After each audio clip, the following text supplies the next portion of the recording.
entertaining. Yeah, Right? that's entertaining, right? That's not like the natural reaction where you're just reacting to it. Because for me, when I'm watching something, I'm literally like dead eye. The hyper shit could be happening, and I'm just still like.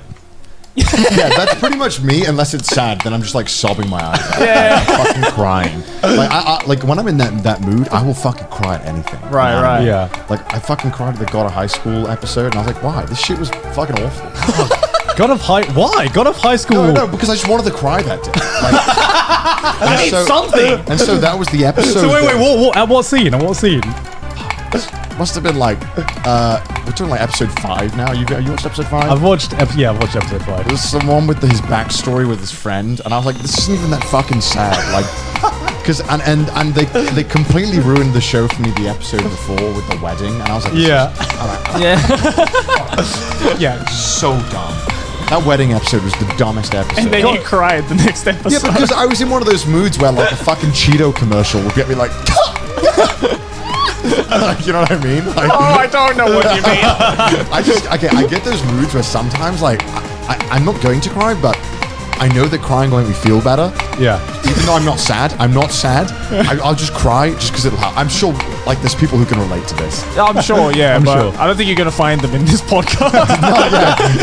I'm with like 2 gigabrain like floating, meditating geniuses. They don't experience this. I don't know, man. Because the biggest, I'm like the fucking opposite of you, right? Because I could have like you could show me like the saddest fucking story, and sometimes I'm like stonewall, dead face, feel nothing.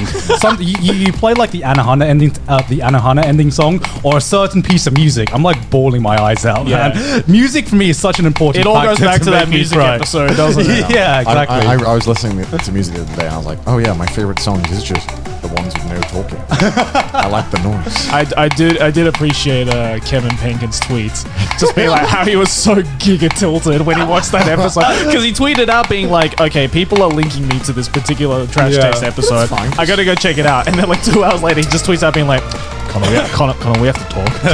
Kevin doesn't make except for like in Made in Abyss, but normally his songs don't have people singing in them, so that's nice. I can appreciate the beeps and the boops that Kevin makes. I love your beeps and boops, Kevin.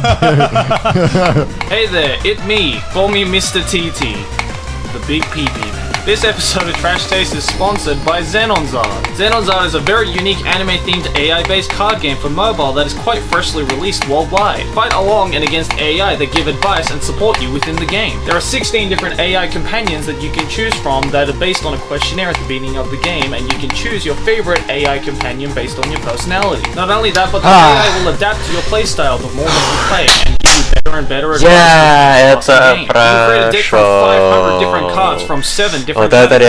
That's a lot of categories. Xenonzard's unique feature is the mana movement system that allows you to pull minion cards from the field and use them as temporary mana to summon